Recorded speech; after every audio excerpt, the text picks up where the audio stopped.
हिंदी 131 षड्यंत्र। अब पहले दौर के परिणामों का समय आ गया है। हे अपनी डरावनी मुस्कान के साथ ताबूत में खड़े वृद्ध पक्षी मानव ने तीनों प्रतिभागियों की ओर देखा और कहा, जिससे वे डर गए। हालांकि वे डर को दबाने में कामयाब रहे और अपनी जगह पर स्थिर खड़े रहे। हालांकि आइस स्पैरो को लड़ाई खत्म करने में बहुत लंबा समय लगा, लेकिन इसने युद्ध के मैदान को रंगीन रूप देते हुए लड़ाई खत्म की। दिए गए अंक 80/100 हैं। अगला, लाइटनिंग हॉक जनजाति से एक। हालांकि इसने केवल एक निम्न स्तर का उपयोग किया जो इसकी लड़ाई शैली के साथ इतनी अच्छी तरह से समन्वय करता है जिससे मुझे इसके प्रदर्शन से काफी संतुष्टि हुई, इसलिए मैंने इसे 96 अंकों से पुरस्कृत किया। अग्नि कौवा जनजाति के युवा ने अपनी मध्यम स्तर की जन्मजात क्षमता का उपयोग किया और एक ही हमले में हमला समाप्त कर दिया, जिससे मैं उसकी लड़ाई प्रणाली को देखने में असमर्थ हो गया। फिर भी चूंकि उसने अपनी पूरी ताकत से हमला समाप्त किया, इसलिए मैंने उसे पहले दौर के लिए कुल 100 अंकों के लिए 93 अंक दिए। वृद्ध पक्षी मानव ने प्रत्येक प्रतिभागी के परिणामों की घोषणा करने से पहले काफी कुछ समझाया। अग्नि जनजाति के सभी सदस्यों के चेहरे बदसूरत हो गए, क्योंकि उन्होंने सोचा कि उनके जनजाति का रावेत पहला व्यक्ति होगा जिसने अपने प्रतिद्वंद्वी को मारने के लिए एक ही हमले का इस्तेमाल किया था। लेकिन कौन हिम्मत करेगा कि उस वृद्ध पक्षी मानव से प्रथम स्थान मांगने की हिम्मत करे, तब भी जब उनके कबीले का नेता उस प्राणी के आगे झुककर अपवित्र हो गया हो। हुर्रे! लाइटनिंग हॉक जनजाति के सदस्य खुशी से चिल्लाए, लेकिन जब उनके जनजाति नेता ने उन्हें घूर कर देखा, तो उन्होंने अपना मुंह बंद कर लिया और आपस में खुशी से फुसफुसाने लगे। ताबूत के पास खड़े वृद्ध पक्षी मानव ने बाज जनजाति के सदस्यों का उत्साह देखकर अपना सिर हिलाया और उनकी ओर कोई ध्यान नहीं दिया, तथा अपने सामने उपस्थित प्रतिभागियों की ओर देखते हुए कहा, बिजली बाज जनजाति का व्यक्ति आगे आए। स्नो धीरे धीरे प्रतिभागियों की पंक्ति से आगे आए और ताबूत के ठीक सामने रुक गई। चूंकि जैसा कि मैंने कहा, आप इस दौर के विजेता हैं, मैं आपको इनाम दूंगा। वृद्ध पक्षी मानव ने कुछ मंत्रोच्चार करने से पहले स्नो से कहा। मंत्रोच्चार के बाद उसने अपनी आंखें खोलीं और हवा में से एक छोटा सा क्रिस्टल निकाला, जो रेत के कण के आकार का था, और उसे बर्फ पर फेंक दिया। इससे पहले कि वह समझ पाता कि क्या हो रहा है, रेत के कण के आकार का छोटा सा क्रिस्टल उसकी तीखी चोंच में घुस गया। डिंग! आपके अनुबंधित आत्मिक जानवर द लाइटनिंग ड्रैगन हॉक ने प्राचीन पक्षी मानव का ध्यान आकर्षित किया और उसे राजा क्षेत्र के आत्मिक जानवर द लाइटनिंग ड्रैगन के कुचले हुए सारमणि के एक छोटे कण से पुरस्कृत किया गया। डिंग! क्या आप उसे कण को निगलने देना चाहते हैं या प्रतीक्षा करना चाहते हैं? क्या ये राजा क्षेत्र स्पिरिट जानवर का सार रत्न है? अजाक्स छोटे कण के नाम से चौंक गया, जिसे बड़े पक्षी मानव ने पुरस्कृत किया था। वह दूसरे सिस्टम नोटिफिकेशन से भ्रमित हो गया और सिस्टम से पूछा, क्या इसने पहले ही सार रत्न कण का उपभोग नहीं कर लिया है? डिंग! जैसे ही सार रत्न कण उसके शरीर में प्रवेश किया, सिस्टम ने उपभोग प्रक्रिया रोक दी। अजाक्स ने सिस्टम से कोई भी सवाल पूछना बंद कर दिया और स्नो को घूरते हुए बूढ़े पक्षी मानव की ओर देखा, जैसे कि उसे कुछ मिल गया हो और वह स्नो से कुछ पाने की उम्मीद कर रहा हो। ये संदिग्ध लग रहा है, वह लुक अच्छा नहीं लग रहा है। अंततः अजाक्स को कुछ समझ में आया। ताबूत से निकले वृद्ध पक्षी मानव में कुछ गड़बड़ थी और शुरू से ही वह प्रतिभागियों की ओर ऐसे देख रहा था जैसे वह उनसे कुछ अपेक्षा कर रहा हो। NO12BIN.C ऐसा प्रतीत होता है कि इस तथाकथित 3 जनजातियों की प्रतियोगिता के पीछे बहुत कुछ है और मिशन पर खतरे की रेटिंग बहुत अधिक है। यह उस वृद्ध पक्षी मानव से संबंधित होना चाहिए। अजाक्स ने इस 3 जनजातियों की प्रतियोगिता के लिए मिशन की खतरे की रेटिंग के बारे में सोचा और निष्कर्ष निकाला कि खतरा अग्नि कौवा जनजाति के बजाय इस वृद्ध व्यक्ति से होना चाहिए।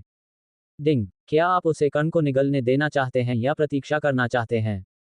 सिस्टम से एक बार फिर सूचना आई, जिसमें उनसे पूछा गया कि वे क्या चुनना चाहते हैं। रुको! बिना किसी हिचकिचाहट के उसने इंतजार करना चुना, क्योंकि उसे उस बूढ़े पक्षी मानव की निगाहों के पीछे का स्पष्ट विचार नहीं पता था।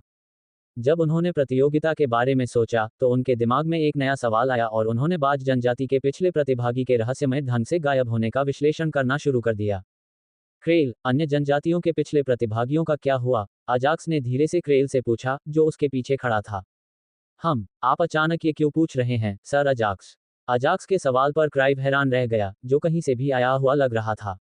फिर भी जब उसने अजाक्स के चेहरे पर गंभीरता देखी तो उसने उत्तर दिया, पिछला परीक्षण समाप्त होने के बाद सभी प्रतिभागियों को बड़े पक्षी मानव से कुछ पुरस्कार मिले और उनकी साधना में बहुत वृद्धि हुई तथा वे एक ही दिन में सामान्य क्षेत्र के शिखर पर पहुंच गए।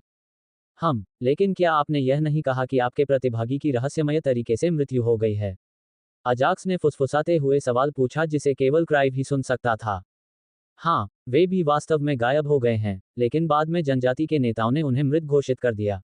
क्राइव के शब्दों ने उसे अंततः ये निष्कर्ष निकालने पर मजबूर कर दिया कि इसका संबंध वृद्ध पक्षी मानव से है।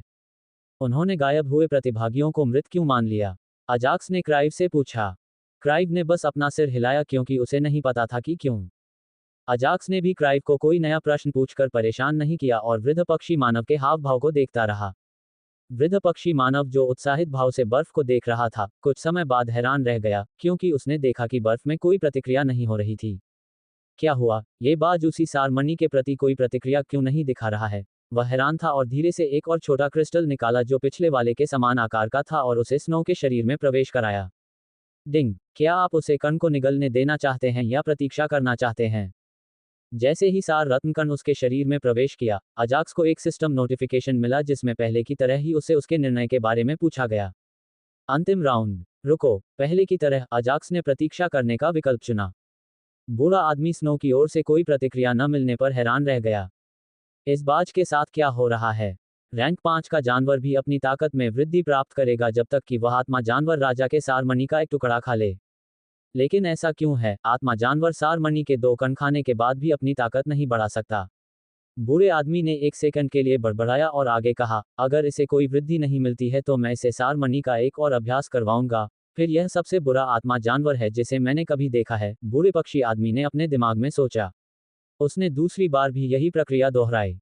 डिंग! क्या आप उसे कण को निगलने देना चाहते हैं या प्रतीक्षा करना चाहते हैं? रुको, अजाक्स ने मन ही मन कहा। मेरा सार रत्न। अजाक्स ने भी वही बात दोहराई जिससे वृद्ध पक्षी मानव अपनी हानि पर रोने लगा। एक आत्मा जानवर राजा का सार रत्न पाना आसान बात नहीं थी, यहां तक कि उसके लिए भी। इसलिए जब उसने देखा कि कोई प्रतिक्रिया नहीं हुई, तो बूढ़ा पक्षी आदमी रोया और स्नो को मन ही मन कोसा। सभी दर्शक स्नो के शरीर में प्रवेश करने वाले इनाम को देखकर हैरान थे और स्नो के शरीर में कोई प्रतिक्रिया नहीं हुई। अब आइए प्रतिभागियों के बीच एक प्रतियोगिता के साथ परीक्षण का समापन करें। वृद्ध पक्षी मानव ने अपनी पिछली सारी रुचि खो दी जब उसने अपने पसंदीदा प्रतिभागी में कोई प्रतिक्रिया नहीं देखी जब उसने आत्मा जानवर राजा के सार मणि का उपयोग किया। सभी सदस्य एक बार फिर वृद्ध पक्षी मानव की बातों पर हैरान हो गए। हर बार 3 राउंड होते थे और प्रत्येक राउंड में एक इनाम होता था। हालांकि इस बार उन्होंने दूसरे राउंड को छोड़कर सीधे अंतिम राउंड में प्रवेश कर लिया, जिससे वह हैरान रह गए क्योंकि उन्हें इसके पीछे का कारण नहीं पता था। मुझे पता है कि हर कोई मेरी तरफ क्यों देख रहा है। मैंने वास्तव में पहले दौर में प्रत्येक प्रतिभागी की युद्ध शक्ति के बारे में थोड़ी समझ हासिल की है, इसलिए मुझे अब और विश्लेषण करने की कोई जरूरत नहीं है। अंतिम दौर में मैं ट्रेल के विजेता का फैसला करूंगा और अपने विशेष जनजाति के पहले विजेता को विरासत प्रदान करूंगा। सभी पक्षी लोगों के चेहरे पर भाव देखकर वृद्ध पक्षी मानव ने उन्हें समझाया। क्या केवल प्रथम विजेता को ही विरासत मिल सकती है? अग्नि कौवा जनजाति और बिजलीबाज जनजाति के सभी सदस्य धीरे से रोए। पिछली प्रतियोगिताओं के अनुसार पहले और दूसरे स्थान पर आने वाले प्रतिभागी अपने विशेष कबीले का 100% और 50% हिस्सा प्राप्त कर सकते हैं। अब उन्होंने इसे बदल दिया है कि तीनों में से केवल पहला प्रतिभागी ही अपने विशेष कबीले का पूरा हिस्सा प्राप्त कर सकता है। हालांकि किसी ने भी उस वृद्ध पक्षी मानव से सवाल नहीं किया, क्योंकि किसी में भी उसके जैसे प्राचीन राक्षस का सामना करने की हिम्मत नहीं थी। लेकिन अजाक्स ने वृद्ध पक्षी मानव के शब्दों से कुछ और भी समझ लिया। तो पिछली प्रतियोगिता में वह आत्मा जानवर राजा के सार मणि के साथ उच्चतम प्रतिक्रिया वाले प्रतिभागियों का परीक्षण कर रहा था, लेकिन वह ऐसा क्यों कर रहा है? हालांकि उसे कुछ समझ आ गई थी, लेकिन उसे अभी तक इसके पीछे का वास्तविक कारण नहीं पता था। इसके अलावा बर्फीले गौरैया के कबीले का नेता आग वाले कौवे के कबीले के नेता की तुलना में बर्फीले गौरैया की ओर अधिक ठंडे नजर से क्यों देख रहा है? अजाक्स बर्फीले गौरैया के कबीले के नेता कीड़े के व्यवहार पर हैरान था। सभी प्रतिभागियों, इसमें प्रवेश करें। वृद्ध पक्षी मानव ने द्वार की ओर इशारा किया, जो ताबूत के पास ठीक उसी समय प्रकट हुआ जब उसने कहा था। सभी प्रतिभागियों ने अपने जनजाति नेताओं की ओर देखा, सिवाय स्नो के, जिसने अजाक्स की ओर देखा। दोनों जनजाति नेताओं ने अपने प्रतिभागियों की ओर सिर हिलाकर उन्हें प्रवेश द्वार में प्रवेश की अनुमति दे दी। जहां तक अजाक्स का प्रश्न है, उसने स्नो को पोर्टल में प्रवेश देने में संकोच किया, क्योंकि बाज जनजाति के नेता ने प्रतियोगिता के इस भाग का उल्लेख नहीं किया था। लेकिन एक पल सोचने के बाद उसने हाथ से अंदर आने का इशारा किया। वृद्ध पक्षी मानव ने इस छोटी सी हलचल को देखा और अजाक्स की ओर देखा, जो एक मानव सदृश बिजली वाले बाज के रूप में था। वृद्ध पक्षी मानव की दृष्टि में उसके पास कोई खजाना है, जिसके कारण मैं उसका ठीक से निरीक्षण नहीं कर पा रहा हूं। वृद्ध पक्षी मानव ने अजाक्स को देखते हुए मन ही मन सोचा। लेकिन बड़े पक्षी मानव ने अभी उस पर कोई ध्यान नहीं दिया, क्योंकि मुख्य कार्यक्रम शुरू होने वाला था। इसलिए उसने प्रतिभागियों की ओर देखा, जो धीरे धीरे पोर्टल में प्रवेश कर रहे थे। NO12BIN.C जब सभी लोग द्वार में प्रवेश कर गए, तो वृद्ध पक्षी मानव ने द्वार बंद कर दिया और हवा में एक बड़ा दर्पण प्रकट हुआ। दर्पण में सभी जनजाति सदस्यों ने तीनों प्रतिभागियों को एक विशाल भूमि पर केवल घास और एक भी पेड़ नहीं देखा। अब उस भूमि पर 10 घंटे तक जीवित रहो। ताबूत में खड़ा बूढ़ा पक्षी मानव जनजाति के नेताओं से बात कर रहा था, लेकिन प्रतिभागियों ने उन शब्दों को सुना। जैसे ही बूढ़े पक्षी मानव ने अपने शब्द समाप्त किए, उन्होंने अपना सिर हिलाया। विजेता का चयन इस आधार पर किया जाएगा कि प्रतिभागी कितने दुश्मनों को मार सकता है। अब अंतिम दौर शुरू होता है। वृद्ध पक्षी मानव ने अपनी सभी घोषणाएं समाप्त की और अंतिम दौर देखा। जैसे ही उन्होंने ये कहा, प्रतिभागियों के पैरों के नीचे की घास अचानक गायब हो गई और कई गिद्ध जैसे आत्मिक जानवर दूर से उन पर उड़कर आए। चूंकि वहां कोई जमीन नहीं थी, इसलिए सभी प्रतिभागी हवा में उड़ने लगे और गिद्ध जैसे आत्मिक जानवरों से लड़ने लगे। क्रेव, ये उड़ने वाले आत्मा जानवर क्या हैं? अजाक्स ने उन्हें ज़रोचेस्टर प्रांत में पहले नहीं देखा था, इसलिए उसने क्रेव से उन उड़ने वाले आत्मा जानवरों जैसे गिद्धों के बारे में पूछा। उन्हें राक्षसी पंख वाले गिद्ध कहा जाता है। उनके पास शून्य बुद्धि है, जिसके कारण वे जानवर अविकसित हैं और हमेशा के लिए आत्मिक जानवर बने रहे, लेकिन वे बहुत क्रूर हैं, इसलिए हमने उन्हें राक्षसी पंख वाले गिद्ध कहना शुरू कर दिया। क्राइल ने अजाक्स को उड़ने वाले आत्मिक जानवरों के बारे में समझाया। अजाक्स ने अपना सिर हिलाया और प्रतिभागियों और राक्षसी पंख वाले गिद्धों के बीच लड़ाई देखी। पहले की तरह रावेत ने शुरू से ही अपने अंतिम कौशल का उपयोग नहीं किया। इसके बजाय उसने अपने साधारण कौशल का उपयोग किया और गिद्धों को मार डाला। बर्फ और बर्फ गौरैया ने भी बिना समय बर्बाद किए गिद्धों को मारना शुरू कर दिया। फिर्मामेंट युद्ध क्षेत्र। खुली हवा में एक विशाल आग का गोला राक्षसी पंख वाले गिद्धों के एक समूह पर गिरा, जिससे वे राख में बदल गए। विस्फोट के बाद एक विशाल अग्निकौवा ने आराम करने के लिए कोई समय बर्बाद किए बिना अपना ध्यान राक्षसी पंख वाले गिद्धों के दूसरे समूह पर केंद्रित कर दिया। नीले आसमान के दूसरी तरफ एक लाइटनिंग ड्रैगन हॉक ने पागलों की तरह तेज गति से उड़ते हुए अपने लाइटनिंग पंजे का इस्तेमाल किया। सिर्फ अपनी गति से ही उसने अपने पंजे के हल्के स्पर्श से 2 से 3 राक्षसी पंख वाले गिद्धों को मार डाला और पंजे पर लगी बिजली के साथ गिद्धों को बिजली का झटका देकर उन्हें आसमान से नीचे गिरा दिया। लाइटनिंग ड्रैगन हॉक से थोड़ी दूरी पर एक बर्फीली गौरैया, जो लाइटनिंग हॉक की गति की तुलना में कुछ धीमी थी, लगातार अपने विरोधियों को बर्फ की मूर्तियों में जमा देती थी, जिससे वे मृत्यु ऊर्जा से भरे खड्ड में आकाश से गिर जाते थे। वे 3 लोग कोई और नहीं बल्कि 3 जनजाति प्रतियोगिता के प्रतिभागी थे। वह विशाल अग्निकौवा कोई और नहीं बल्कि अग्निकौवा जनजाति का रावेत था। अपने साधारण कौशल के साथ 2 घंटे से अधिक समय तक लड़ने के बाद रावेत एक विशाल अग्निकौवे में परिवर्तित हो गया। हालांकि वह अपनी हत्या से संतुष्ट नहीं था। जब उसने देखा कि अन्य लोग भी उसके जैसे ही लगभग उतनी ही संख्या में दुश्मनों को मार रहे थे, चूंकि वह और अधिक राक्षसी पंख वाले गिद्धों को मारना चाहता था, इसलिए उसने अपनी ताकत को और अधिक बनाए रखने की जहमत नहीं उठाए और अपनी मध्यम स्तर की जन्मजात क्षमता का उपयोग किया, जिसे अग्निकौवे का क्रोध कहा जाता था, और एक विशाल अग्निकौवे में बदल गया। यहां तक कि इसका एक सामान्य हमला भी कम से कम 8-10 विरोधियों को मार सकता है और यह प्रवाह इसी प्रकार बना रहता है। हालांकि किसी को नहीं पता था कि वह इस अवस्था में कितने समय तक रह सकेंगे, फिर भी वह थके हुए नहीं दिख रहे थे। रोहित की तुलना में स्नो और बर्फीली गौरैया शांत थीं और धीरे धीरे मारने में अपना समय लेती थीं। यद्यपि वे आराम से हत्या कर रहे थे, फिर भी उन्होंने प्रत्येक हमले में 4-6 राक्षसी पंख वाले गिद्धों को मार डाला। बर्फ और बर्फीली गौरैया ने ज्यादातर अपने दुश्मनों को पनगु बना दिया और उन्हें आसमान से एक खाई में गिरा दिया, जिसकी गहराई का अंदाजा उन्हें नहीं था। कुछ ही मिनटों में उन्होंने शेष सभी गिद्धों को मार डाला, जो रैंक 3 या उससे नीचे थे। जैसे ही वे राहत की सांस लेने वाले थे, 3 राक्षसी पंख वाले गिद्ध कहीं से आए और उन पर अलग अलग हमला कर दिया। अल्पविराम डॉट डॉट पोर्टल के बाहर अजाक्स ने हवा में लटके बड़े दर्पण में प्रतिभागियों की अन्य लोगों के साथ लड़ाई देखी। जब स्नो ने अपने पहले दुश्मन को मार डाला तो उसे सिस्टम से कोई सूचना नहीं मिली, जिससे वह भ्रमित हो गया। अतः सिस्टम नोटिफिकेशन न मिलते ही उसने सिस्टम से पूछा, सिस्टम द्वारा की गई हत्या से मुझे प्रकृति का कोई सार क्यों नहीं मिल रहा है? डिंग, कुछ अवरोध राक्षसी पंख वाले गिद्ध के शरीर से प्रकृति के सार को बाधित करते हैं, इसलिए मेजबान आपके अनुबंधित आत्मा जानवर द्वारा की गई हत्याओं से कोई सार प्राप्त करने में असमर्थ था। अजाक्स को सिस्टम नोटिफिकेशन देखकर झटका लगा और वह स्नो के बारे में चिंता करने लगा। लेकिन उसे आश्चर्य हुआ जब लाइटनिंग हॉक्स के जनजाति नेता ने कहा, चिंता मत करो, जब कोई प्रतिभागी मरने वाला होगा तो उसे फर्मामेंट युद्ध क्षेत्र से बाहर ले जाया जाएगा। जब उसने ये सुना तो उसने चिंता करना छोड़ दिया और लड़ाई को दिलचस्पी से देखने लगा। वह इसलिए चिंतित था क्योंकि कई राक्षसी पंख वाले गिद्ध लगातार तीनों प्रतिभागियों पर झपट्टा मार रहे थे और उसे लगा कि उन्हें मारते मारते वे थक जाएंगे। जब वे थक जाएंगे तो झुंड में बैठे गिद्धों द्वारा उन्हें मार दिया जाएगा। हालांकि क्वेरिक के शब्दों को सुनने के बाद अजाक्स ने फिर्मामेंट युद्ध के मैदान में लड़ाई देखी। जिस क्षेत्र में प्रतिभागी लड़ रहे थे उसे फिर्मामेंट युद्ध क्षेत्र कहा जाता था, जिसमें कोई जमीन नहीं थी, केवल मृत्यु ऊर्जा से भरी एक खाई थी। जो कोई भी इस खड्ड में गिरता है उसका शरीर मृत्यु ऊर्जा से नष्ट हो जाता है। जब तक किसी व्यक्ति में मृत्यु या अंधकार गुण के साथ अनुकूलता नहीं होती तब तक जीवित रहना असंभव था। लगभग 2 घंटे तक लड़ाई देखने के बाद वह स्नो की युद्ध क्षमता देखकर दंग रह गए। आखिर स्नो में इतना सुधार कैसे हो गया? अजाक्स ने आखिरकार स्नो को रैंक 3 भूतिया आंखों वाले काले लोमड़ियों से लड़ते हुए देखा। हालांकि जब उन्होंने अब और तब की युद्ध क्षमता की तुलना की तो वे पूरी तरह से हैरान रह गए। केवल इसकी रक्त शुद्धता में 2% की वृद्धि ने इसके युद्ध कौशल में इतना सुधार किया है। क्या होगा जब रक्त शुद्धता 100% तक पहुंच जाएगी? अजाक्स रक्त शुद्धता के बारे में अपने विचारों में डूबा हुआ था।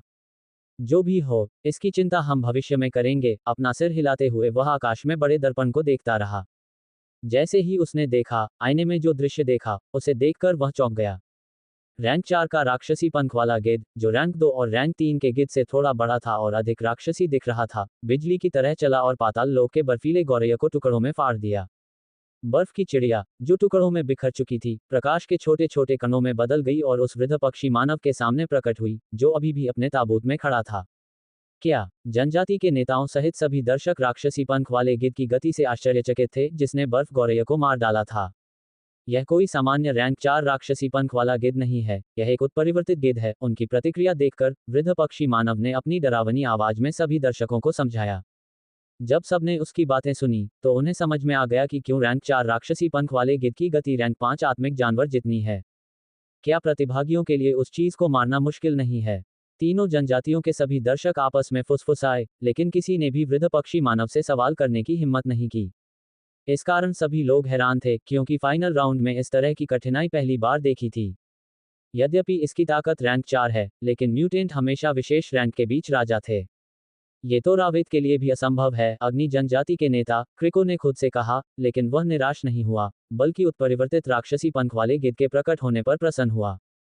स्तर 1 अभिजात वर्ग कमांडर दायरे की ताकत के साथ, रावेत के पास उस आत्मा जानवर के हमलों से बचने की सबसे अधिक संभावना है, और भले ही वह इसे मार न सके, जब तक वह अपने हमलों को चकमा देने और फर्मामेंट युद्ध के मैदान में रहने में कामयाब रहा, उसे पहले स्थान पर रखा जाएगा और वह पूरी विरासत प्राप्त कर सकता है। हे, क्रिको अपने दिल में हंसा। अंतिम राउंड का अंत। आकाशीय युद्ध के मैदान में बर्फीले गौरैया को मारने के बाद उत्परिवर्तित रैंक 4 राक्षसी पंख वाले गिद्ध ने अपना लक्ष्य रावेत पर बनाया, जो एक नियमित रैंक 4 राक्षसी पंख वाले गिद्ध से लड़ने में व्यस्त था। रावेत के सामने गिद्ध, जो इस समय एक विशाल अग्नि कौवे के रूप में था, गतिरोध में था। लेकिन जब उसने देखा कि उत्परिवर्तित गिद्ध उसकी ओर आ रहा है, तो उसने सामान्य रैंक 4 गिद्ध के साथ अपने हमलों को धीमा कर दिया और आने वाले गिद्ध को ये सोचने पर मजबूर कर दिया कि वह हारने वाले पक्ष में है। उत्परिवर्तित श्रेणी 4 गिद्ध ने तुरंत ही रावेत में अपनी रुचि खो दी और स्नो की ओर देखा, जिसकी साधना शक्ति कम है, लेकिन अपने प्रतिद्वंद्वी पर उसका प्रभुत्व है, जिससे उसकी रुचि जागृत हो रही है। जब रावेत ने ये देखा तो वह ठहाके लगाकर हंसा और राहत की सांस ली। जब तक मैं दूसरों से अधिक समय तक जीवित रहूंगा, मुझे विरासत मिलती रहेगी जो खेती से बढ़ती जाएगी, रावेत ने अपने विशाल अग्नि कौवे के रूप में अपने मन में सोचा और अपने प्रतिद्वंद्वी के आने वाले हमलों का बचाव किया। अरे, यह अचानक स्नो की ओर क्यों मुड़ गया? अजाक्स, जो फिर्मामेंट युद्ध के मैदान में लड़ाई का निरीक्षण कर रहा था, ने उत्परिवर्तित गिद्ध को कोसा, क्योंकि उसने रावेत द्वारा की गई चाल को नोटिस नहीं किया था। ये सब रावेत के कारण है, जिसने उस उत्परिवर्तित आत्मा जानवर को ये सोचने पर मजबूर कर दिया कि वह कमजोर था, और उसने अपना ध्यान स्नो की ओर मोड़ दिया। जब उसने अजाक्स की धीमी गालियां सुनी, तो क्रेल ने कड़वी आह भरते हुए कहा, मुझे लगता है कि तब हारना बेहतर है। जीतने और फिर से उस बूढ़े पक्षी मानव की आंखों में अपनी दिलचस्पी बढ़ाने के बजाय, अजाक्स ने चुपचाप अपने आप से सोचा। लेकिन स्नो ने उसकी सारी उम्मीदों पर पानी फेर दिया।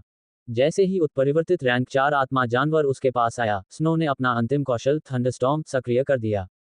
Ads wipe up future. अब वह उस कौशल का उपयोग क्यों कर रहा है? अजाक्स हैरान था और साथ ही असहाय और उससे संपर्क करने में असमर्थ था, क्योंकि एक अवरोध मृत आत्मा जानवरों से प्रकृति के सार को बाधित कर रहा था और बर्फ के साथ उसके मन संचार में बाधा डाल रहा था। जब कोई व्यक्ति किसी आत्मिक जानवर या तत्व आत्मा के साथ अनुबंध करता है, तो वे दूसरों की नज़र में आए बिना संवाद कर सकते हैं। हालांकि उन्हें स्वामी के एक निश्चित दायरे में रहना चाहिए। जैसे ही स्नो ने तूफानी हमले का प्रयोग किया, उसने सामान्य रैंक 4 गिद्ध और उत्परिवर्तित रैंक 4 गिद्ध को तुरंत विशाल बवंडर में खींच लिया, जो बिजली और गड़गड़ाहट से भरा हुआ था। क्या एक जन्मजात क्षमता? तीनों जनजातियों के सभी लोग ये देखकर हैरान रह गए कि लाइटनिंग ड्रैगन हॉक के एक सदस्य ने एक जन्मजात क्षमता का उपयोग किया, जो कि रावेत की जन्मजात क्षमता से अधिक शक्तिशाली लग रही थी। यद्यपि वे यह नहीं देख पा रहे थे कि तूफान के अंदर क्या हो रहा है, लेकिन उस तूफान में बिजली की चमक और गड़गड़ाहट को देखकर उन्होंने सोचा, ये बिजली के ड्रैगन हॉक के लिए एक खेल का मैदान है। हा हा हा हा। ताबूत में बैठा बूढ़ा पक्षी पुरुष जोर से हंसा, जिससे वहां मौजूद सभी दर्शकों ने अपना मुंह उसकी ओर घुमा लिया। यह कोई सामान्य जन्मजात क्षमता नहीं है, ये लाइटनिंग ड्रैगन हॉक सम्राट का एक विशिष्ट कौशल है। वृद्ध पक्षी मानव ने एक क्षण रुककर कहा, यह एक उच्च स्तरीय जन्मजात क्षमता है, जिसमें अगले स्तर तक पहुंचने की क्षमता है। उनके शब्दों से वहां मौजूद लोगों में स्तब्धता फैल गई, क्योंकि बड़े दर्पण में बर्फ को देखने वाली हर नजर ईर्ष्या और जलन से भरी हुई थी। तूफान कौशल एक लंबे समय से खोई हुई जन्मजात क्षमता थी, जिसके बारे में जनजाति के नेता क्वेरेक को भी कोई जानकारी नहीं थी। इसलिए जब उसने बड़े पक्षी मानव के शब्दों को सुना, तो उसकी आंखें चमक उठीं और उसने इस बिजली ड्रैगन हॉक को उनके जनजाति तक पहुंचाने के लिए स्वर्ग को धन्यवाद दिया। जब हर कोई स्तब्ध था, अजाक्स ने देखा कि हर बार तूफान से बाहर आने पर घायलों की संख्या बढ़ जाती थी, जिससे उसका दिल दर्द से भर जाता था। सभी की स्तब्ध निगाहों के बीच तूफान धीरे धीरे गायब हो गया, और काले रक्त ने दोनों राक्षसी पंख वाले गिद्धों को पूरी तरह से ढक लिया, जो पूरी तरह से विद्युतीकृत हो गए थे। Ads by pub future. जैसे ही तूफान गायब हुआ, दोनों गिद्ध मौत की ऊर्जा से भरी खाई में गिर गए। जबकि स्नो ऊपर नीचे उड़ रहा था, मुश्किल से अपनी उड़ान बनाए रख पा रहा था। नोब एल बी JNN। दूर दूर तक घट रही घटनाओं की श्रृंखला से रावेत स्तब्ध था। वह स्नो के युद्ध प्रदर्शन से आश्चर्यचकित थे, जो केवल कुछ ही मिनटों तक चला लेकिन उन पर गहरी छाप छोड़ गया। स्नो को देखकर उसकी युद्ध भावना बढ़ गई और उसने तुरंत अपने दूसरे कौशल का उपयोग किया, जिसे उसने परीक्षण पूरा करने के लिए संग्रहित किया था। भले ही मुझे प्रतियोगिता में प्रथम स्थान प्राप्त करने का कोई मौका न मिले, लेकिन मुझे दूसरों के सामने अपना सर्वश्रेष्ठ आक्रमण दिखाना है। जैसे ही उसने ये कहा, उसका विशाल अग्निकौवा रूप छोटा होना शुरू हो गया, जब तक कि वह सामान्य अग्निकौवे के आकार तक नहीं पहुंच गया, जो लगभग 2 मीटर ऊंचा था। अपने दूसरे परिवर्तन के बाद इसकी गति बहुत बढ़ गई और इसने सामान्य रैंक 4 राक्षसी पंख वाले गिद्ध को कुछ ही हमलों में मार डाला, लेकिन हर बार इसने गिद्ध को आश्चर्यजनक गति से और अधिक गहराई तक अपने पंजों से मारा। यद्यपि इसकी गति हिमपात से तुलनीय नहीं थी जब इसने तूफान का प्रयोग किया था, लेकिन यह उत्परिवर्तित राक्षसी गिद्ध के लगभग समान गति तक पहुंच सकता है। मैं उस उत्परिवर्तित गिद्ध से लड़ सकता था, लेकिन मुझे नहीं पता कि उसके शस्त्रागार में क्या कौशल है। मारक प्रहार समाप्त करने के बाद रावेत, जो सामान्य अग्निकौवे के रूप में था, उसने मन ही मन सोचा और आह भरते हुए बोला, मेरे पास मौका था लेकिन सुरक्षित खेलने के कारण मैं असफल रहा। वह प्रथम स्थान जीतना चाहता था, लेकिन जब उसने उत्परिवर्तित रैंक 4 राक्षसी पंख वाले गिद्ध को देखा और उसके दिल में चिंता की एक झलक देखी, तो उसने उसे सुरक्षित खेलने दिया और उत्परिवर्तित गिद्ध के सामने एक कमजोर व्यक्ति की तरह व्यवहार किया, जिसके कारण उसे पहला स्थान खोना पड़ा। न केवल रोवेत बल्कि सभी आत्मिक जानवर और विकसित आत्मिक जानवर शक्तिशाली का सम्मान करते हैं और उनका आदर करते हैं। सभी दर्शक रावेत की अंतिम चाल से आश्चर्यचकित थे, लेकिन वे अभी भी लाइटनिंग ड्रैगन हॉक के थंडरस्टॉर्म से आश्चर्यचकित थे। फिर्मामेंट युद्ध क्षेत्र को देखने वाले सभी दर्शकों में वृद्ध पक्षी मानव को सबसे अधिक आश्चर्य स्नोज थंडरस्टॉर्म से हुआ, जिसने एक तरफ से लड़ाई पर पूरी तरह से अपना प्रभुत्व जमा लिया था, और यहां तक कि रॉथ की नवीनतम चाल भी उसकी तुलना में कमजोर थी। आखिरकार अब मेरे पास मौका है, हे। उत्तराधिकार समय। आखिरकार अब मेरे पास एक मौका है, हे। वृद्ध पक्षी मानव ने खुद को हंसते हुए कहा जब वह स्नो को देख रहा था, जो मुश्किल से अपनी उड़ान बनाए रख पा रहा था। वह क्या बुदबुदा रहा है? वह अपने मुंह में कुछ शब्द बुदबुदाता रहा, जिसे जनजाति के नेता क्वेरेक ने देख लिया। वह पिछली बार की तरह ही व्यवहार कर रहा है, लेकिन वह पिछली बार की तुलना में बहुत उत्साहित था। क्वेरेक ने देखा कि वृद्ध पक्षी मानव पिछली प्रतियोगिता में भी इसी तरह व्यवहार कर रहा था, जिससे क्वेरेक के मन में कुछ संदेह पैदा हो गया। क्या पिछले प्रतिभागियों की मृत्यु का पूर्वज से कोई संबंध है? इस विचार ने उसे चिंता और क्रोध के मिश्रण से बेचैन कर दिया। पिछले प्रतिभागी रहस्यमय तरीके से गायब हो गए थे और बाद में विभिन्न स्थानों पर अलग अलग समय पर मृत पाए गए थे तथा उनके शरीर पूरी तरह क्षत विक्षत थे। क्षत विक्षत शवों की जांच करने के बाद उन्होंने अलग अलग निष्कर्ष निकाला कि उन्हें कुछ रैंक 6 आत्मा जानवरों द्वारा मारा गया था, जिन्हें बाद में उनके द्वारा मार दिया गया था। यद्यपि उन्होंने मृतकों का बदला ले लिया था, फिर भी उन्हें कुछ कमी महसूस हुई। जब वह मृत प्रतिभागियों की मृत्यु के बारे में बता रहा था, तो अग्निकौवा जनजाति के नेता क्रिको ने स्नो को क्रोध से देखा। अरे, तुमने क्या किया रॉथ? यह अविकसित जानवर तुम्हारा गौरव कैसे छीन सकता है? क्रिको स्नो को मिल रहे ध्यान से बहुत क्रोधित था। वह रावेत की क्षमताओं पर बहुत आश्वस्त था। उसने 2 मध्यम स्तर की जन्मजात क्षमताएं जागृत की हैं और भविष्य में उच्च स्तर की जन्मजात क्षमता जागृत करने की संभावना है। अगर उसे हमारे 3 पैरों वाले अग्निकौवे की पूरी विरासत मिल जाती है, तो उसकी साधना दूसरों से आसानी से ऊपर उठ जाती। लानत है। रावेत को पूरी विरासत मिलने की उसकी बड़ी उम्मीदें खत्म हो गईं और वह सोचता रहा, मुझे इस अविकसित जानवर के साथ कुछ करना था। ये बूढ़ा कमीना क्वेरेक उस लाइटनिंग हॉक को कैसे पाल सकता है? स्पैरो जनजाति की नेता किरा ने क्वेरेक को ईर्ष्या से देखा, लेकिन उसकी निगाहों में कोई बुरी मंशा नहीं थी। और जब उसने अपनी जनजाति की बर्फीली गौरैया को देखा, तो वह निराश हो गई और उसने अपना सिर हिलाया, फिर आकाश में लटके विशाल दर्पण पर ध्यान केंद्रित किया। हॉक जनजाति के नेता को इतनी अच्छी प्रतिभा को पालने के लिए बधाई। जब सभी अपने विचारों में डूबे हुए थे, तो वृद्ध पक्षी मानव ने स्नो को पालने के लिए क्वेरेक को बधाई दी। ये सब किस्मत की बात है कि मैं उसे पालने में कामयाब रहा, क्वेरेक ने बेपरवाही से कहा और मृत प्रतियोगियों और वृद्ध पक्षी मानव के बीच संबंध जोड़ने वाले ठोस सुराग के बारे में सोचना जारी रखा। क्वेरेक की बेशर्मी देखकर अजाक्स हैरान रह गया। अजाक्स ही वह व्यक्ति था जिसने उस उच्च स्तरीय जन्मजात क्षमता को जागृत करने के लिए आदिम पत्थर का उपयोग किया था, लेकिन अब इसका सारा श्रेय क्वेरेक को दिया गया, जिसने ऐसा अभिनय किया मानो उसने ही इसे जागृत किया हो। लेकिन अजाक्स को इन मूर्खतापूर्ण बातों की परवाह नहीं थी और वह इस बात को लेकर चिंतित था कि आगे क्या होगा। अब मुकदमा समाप्त हो गया है। लाइटनिंग ड्रैगन हॉक जनजाति को पूर्ण विरासत मिलेगी और फायर क्रो जनजाति को अपूर्ण विरासत मिलेगी। जहां तक क्षेत्रीय वितरण का प्रश्न है, इसे हमेशा की तरह अपने तीनों कबीलों में बांट लो। वृद्ध पक्षी मानव ने परिणामों की घोषणा करते हुए अपने हाथ के एक झटके से दोनों प्रतिभागियों को आकाशीय युद्ध क्षेत्र से वापस ले आया। जब लाइटनिंग हॉक जनजाति के सदस्यों ने ये घोषणा सुनी तो वे बहुत खुश हुए, तथा अग्नि कौवा सदस्यों के लिए उनके जनजाति नेता को छोड़कर हर कोई अधूरी विरासत से खुश था। केवल पाताल लोक के बर्फीले गौरैया जनजाति के सदस्य ही उदास थे और अपने प्रतिभागियों की ओर गुस्से से देखते हुए अपना सिर हिला रहे थे। अपने कबीले के सदस्यों के क्रोधित चेहरे को देखकर अविकसित बर्फीली गौरैया ने अपने कबीले के नेता की ओर दुख से देखा, जो उसका आधा स्वामी भी था।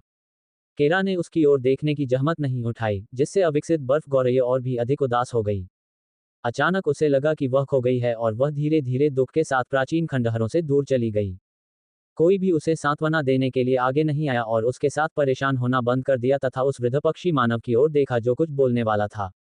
अग्नि कौवे के बच्चे, अपना पुरस्कार लेने के लिए आगे आओ। वृद्ध पक्षी मानव ने रावेत की ओर देखा और उसे अपना पुरस्कार लेने के लिए आगे आने को कहा, जो कि एक अपूर्ण विरासत थी। अपनी आंखें बंद करो और यदि तुम्हें कोई दर्द महसूस हो तो उसे सहन करो। जैसे ही रॉथ आगे आया, वृद्ध पक्षी मानव ने कुछ मंत्रोच्चार करने से पहले कुछ शब्द कहे। उनके मंत्रोच्चार के बीच ताबूत से एक नारंगी रंग का कण बाहर आया और रावेत के शरीर में प्रवेश कर गया। लेकिन सभी को आश्चर्य हुआ जब उन्होंने रावेत की ओर से कोई पीड़ा भरी आवाज नहीं सुनी।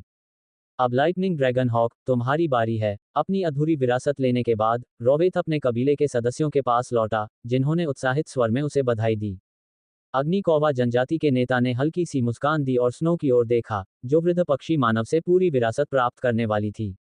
हालांकि मुझे नहीं पता कि पहले तुम्हें क्या हुआ था, लेकिन मुझे उम्मीद है कि मैं जो विरासत तुम्हें दे रहा हूं, उसे पूरी तरह से ग्रहण करने के बाद तुम्हारी ताकत बढ़ जाएगी। वृद्ध पक्षी मानव ने धीरे से स्नो से कहा, फिर अपनी बात जारी रखी।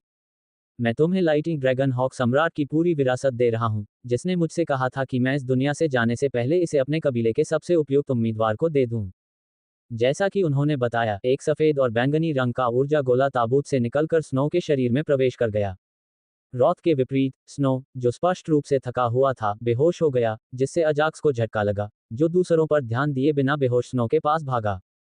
ये देखने के बाद कि वह केवल बेहोश है और उसे कोई नुकसान नहीं पहुंचा है, उसने राहत महसूस की और वृद्ध पक्षी मानव की ओर देखा जो उसे आश्चर्य से देख रहा था। इस प्रतिभागी और इस विकसित लाइटनिंग हॉक के साथ क्या गड़बड़ है? क्योंकि वह अजाक्स की सटीक ताकत का अनुमान लगाने में असमर्थ था, जो लाइटनिंग हॉक के विकसित रूप में था, वह आश्चर्यचकित था।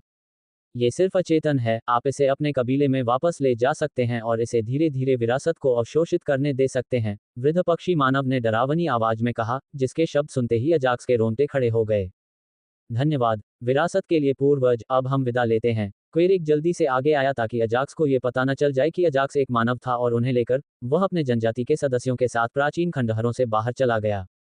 को कृपया जाएं नवीनतम अध्यायों को निःशुल्क पढ़ने के लिए।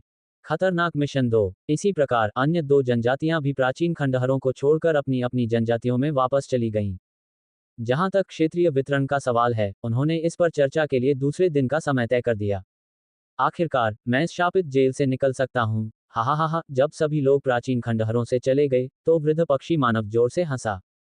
बस तुम रुको, कमीनो, एक बार जब मैं ये जगह छोड़ दूंगा, तो मैं पिछले 1000 वर्षों से मुझे यहाँ कैद रखने का बदला लूंगा। बदला लेने के ये शब्द कहते हुए बूढ़े झुर्रियों वाले चेहरे का रंग क्रूर हो गया। Dot dot dot. क्वेरेक और उसके कबीले के सदस्य उत्साहित भाव से अपने कबीले की ओर वापस उड़ रहे थे, क्वेरेक और अजाक्स को छोड़कर। क्वेरेक अन्य लोगों की तरह उत्साहित नहीं था, क्योंकि उसे अंततः एक कड़ी मिल गई थी जो 3 जनजाति प्रतियोगिता के प्रतिभागियों की रहस्यमय मौतों के पीछे की कड़ी को जोड़ रही थी। पिछली बार की तरह उनकी जनजाति का प्रतिभागी विरासत प्राप्त करने के बाद बेहोश हो गया। जब उसने विरासत को पूरी तरह से अपने में समाहित कर लिया, तो वह अधिक शक्तिशाली हो गया और जंगल में जाने के लिए छोड़ दिया गया, जहां वह एक शत विकसित शरीर बन गया। जब उसने अपने कबीले के प्रतियोगी के शरीर में फटे कपड़े का एक छोटा सा टुकड़ा देखा, तो उसे याद नहीं था कि उसने वह कपड़ा कहाँ देखा था, जब तक कि आज उसने उसी प्रकार का कपड़ा वृद्ध पक्षी मानव के शरीर पर नहीं देखा, जिसे उस छोटे से कपड़े के टुकड़े से जोड़ने में उसे कुछ समय लगा, जो उसे तब मिला था। अजाक्स के चिंतित दिखने का कारण यह था कि जैसे ही वे प्राचीन खंडहरों से बाहर निकले, उन्हें कुछ सिस्टम नोटिफिकेशन प्राप्त हुए। डिंग, पब फ्यूचर द्वारा विज्ञापन। मिशन का नाम, लाइटनिंग ड्रैगन हॉक जनजाति की मदद करना पूरा हो गया है। पुरस्कार, आंतरिक दुनिया को उन्नत करने के साथ साथ भूमि के एक टुकड़े को तात्विक स्वर्ग में बदलने का मौका। डिंग, क्या आप इसे अपग्रेड करना चाहते हैं? हाँ, जब उसने पहली सूचना देखी तो उसे लगा कि उसकी सारी चिंता व्यर्थ हो गई। फिर भी, खतरनाक मिशन पूरा करने पर उन्होंने राहत की सांस ली। डिंग, मेजबान को एक तत्व चुनना होता है, ताकि आंतरिक दुनिया में जमीन के एक टुकड़े को उस तत्व की स्वर्ग भूमि में बदला जा सके। मुझे किस तत्व में बदलना चाहिए? अजाक्स ने तत्व के बारे में गंभीरता से सोचा। चूंकि उसके पास पहले से ही आंतरिक दुनिया में अंधकार में तात्विक स्वर्ग था और वह भविष्य में थंडरपूल के पानी का उपयोग भूमि के एक अन्य टुकड़े को बदलने के लिए कर सकता था, उसने उस तत्व के बारे में सोचा जिसे वह अब सबसे अधिक चाहता था। लेकिन इससे पहले कि वह आंतरिक दुनिया में अपने स्वर्ग भूमि के लिए किसी तत्व के बारे में सोच पाता, उसे एक सिस्टम अधिसूचना मिली। डिंग, क्वेस्ट टैब में एक नया मिशन तैयार हुआ है। कृपया इसकी जांच करें। क्वेस्ट टैब में नया मिशन देखने के बाद उनकी शुरुआती खुशी चिंता में बदल गई। पब फ्यूचर द्वारा विज्ञापन। डिंग, मिशन का नाम, ओल्ड बर्डमैन से बचो। विवरण, एक प्राचीन खंडहरों से आए बूढ़े पक्षी मानव ने आपके अनुबंधित आत्मा जानवर, स्नो के शरीर पर एक अस्थायी आध्यात्मिक निशान लगाया था। स्नो के प्रति उसके कुछ बुरे इरादे हैं। आपको किसी भी तरह से अपने अनुबंधित आत्मा जानवर की रक्षा करनी होगी। 2 वर्तमान मेजबान पुराने पक्षी मानव जितना शक्तिशाली नहीं है। 3 दिन बाद, वह आपके अनुबंधित आत्मा जानवर की तलाश में आएगा। इसलिए, 3 दिन के भीतर उससे बच निकलो। नोव एल बी JNN। मुख्य उद्देश्य, इस दुनिया में मेजबान के बचे हुए समय तक जीवित रहना। 5 तत्वों की दुनिया में अपने 10 दिनों के प्रवास में। पुरस्कार, एक नई प्रणाली सुविधा। खतरे की रेटिंग, A+। मिशन विफलता, वृद्ध पक्षी मानव के हाथों मौत। उत्पन्न मिशन का पूरा विवरण पढ़ने के बाद अजाक्स की चिंता पहले से कई गुना बढ़ गई। वह बुरी चीज स्नो से इतनी क्यों प्रभावित है? क्या यह उसकी उच्च स्तरीय जन्मजात क्षमता के कारण है? अजाक्स ने अपना दिमाग खपाया और कोई ठोस कारण नहीं खोज पाया, लेकिन वह एक बात के बारे में निश्चित था, यह उसके और स्नो के लिए एक गंभीर समस्या थी। मुझे शांत रहना है और स्पष्ट दिमाग से भागने की योजना बनानी है। हालांकि यह एक गंभीर समस्या थी, उसे इसके समाधान के बारे में सोचना था। इसलिए, उसने अपना विश्लेषण शुरू किया। सिस्टम, क्या मैं अब इस दुनिया को छोड़ सकता हूँ? अजाक्स ने सिस्टम से अपनी वापसी के बारे में पूछा। From the web, powered by Zergnet, Kylie और Timothee's relationship is full of red flags. Tiffany Trump's transformation is beyond staggering. यद्यपि वह अनुमान लगा सकता था कि सिस्टम नहीं कहेगा, फिर भी उसने उससे पूछने की कोशिश की। डिंग, नहीं, मेजबान को इस दुनिया में 4 दिन और रहना है। डिंग, इसके अलावा इससे संबंधित एक मिशन 5 तत्व दुनिया मेजबान को जारी किया गया है। तो कृपया 4 दिन और जीवित रहें। मैं पहले से ही जानता हूं, तुम कुछ ऐसा ही कहोगे। अजाक्स ने अपना सिर हिलाया और भागने के लिए शेष समय की गणना की। 5 तत्वों की दुनिया में प्रवेश किए हुए मुझे केवल 6ठा दिन ही हुआ है और मुझे इस स्थान शिक्षता वाइल्ड्स को छोड़ने के लिए 4 और दिनों की आवश्यकता है और सिस्टम द्वारा मुझे इस स्थान से बाहर भेजे जाने से पहले मुझे अंतिम 1 दिन के लिए रहने के लिए कोई स्थान ढूंढना होगा। अजाक्स ने अपने मन में धीरे से सोचा। ध्यानपूर्वक सोचने के बाद उसने किसी अन्य क्षेत्र में भागने के बारे में सोचा, लेकिन पहले मिले शक्तिशाली आत्मिक जानवरों ऑक्टोपस जैसे आत्मिक जानवर के डर से उसने उस विचार को रद्द कर दिया और अपने पास उपलब्ध अन्य विकल्पों के बारे में सोचना जारी रखा। इसी सोच में डूबे वे लोग कबीले के सरदार के घर पहुंचे। अजाक्स, आपके स्नो की बदौलत हमें शासन करने के लिए 60% क्षेत्र मिल गया। क्राइल ने अजाक्स को दिल से धन्यवाद दिया। जब उसने क्रेव के शब्द सुने, तो अजाक्स अपने विचारों से बाहर आया और विनम्रता से अपना सिर हिलाया। धन्यवाद अजाक्स, आप लाइट हॉक जनजाति के उद्धारकर्ता हैं। सभी अन्य जनजाति के बुजुर्गों ने क्राइल का अनुसरण किया और उसे ईमानदारी से धन्यवाद दिया। उनका धन्यवाद करने के बाद सभी लोग अपने घरों की ओर चले गए, जो दूरी पर थे और सामान्य घरों की तुलना में अधिक भव्य तथा जनजाति नेता के घर की तुलना में कम राजसी दिख रहे थे। अजाक्स, स्नो को कमरे में ले जाओ और आराम करो। सबके चले जाने के बाद क्वेरेक भी अपने कमरे में चला गया और अजाक्स को कुछ शब्द कहे। अजाक्स स्नो को लेकर उस कमरे में चला गया जो उसे पहले दिया गया था। मुझे उस अंतिम दिन के लिए सुरक्षित स्थान ढूंढने से पहले वोल्केनिस और अन्य लोगों के साथ शामिल हो जाना चाहिए। मुझे आशा है कि मैं इस मिशन में सफल होऊंगा। दरवाजा बंद करने के बाद उसने सोचा कि कैसे उसे इस जगह से भागना चाहिए और किसी भी छिपे हुए स्थान को खोजने से पहले अपने अनुबंधित तात्विक आत्माओं में शामिल होना चाहिए। को कृपया जाएं। नवीनतम अध्यायों को निःशुल्क पढ़ने के लिए 137 लेवल ऊपर। इससे पहले मुझे अपनी साधना शक्ति बढ़ानी चाहिए। अजाक्स ने ए जोड़ मिशन से प्राप्त पुरस्कारों का उपयोग नहीं किया, जिसे उसने अभी अभी पूरा किया था। उसने स्नो की ओर देखा, जो पूरे शरीर पर घावों के साथ शांति से सो रही थी। जख्मों को देखकर अजाक्स का दिल दुखा और उसने आह भरी। प्राचीन खंडहरों से जनजाति की ओर वापस जाते समय जनजाति नेता क्वेरेक ने रैंक 4 की उपचारात्मक गोली का उपयोग किया। यद्यपि इससे उसके सभी बाहरी घाव ठीक नहीं हुए, फिर भी इससे रक्तस्राव रुक गया तथा उसकी आत्मिक चेतना में प्रकृति का सार पुनः स्थापित हो गया। सिस्टम, मैं बाद में तात्विक स्वर्ग का चयन करूंगा। क्या आप केवल आंतरिक दुनिया को उन्नत कर सकते हैं? वह अपने अनुबंधित तात्विक आत्माओं की प्रगति को देखने के बाद तात्विक स्वर्ग का चयन करना चाहता था, इसलिए उसने सिस्टम से आंतरिक दुनिया को उन्नत करने के लिए कहा।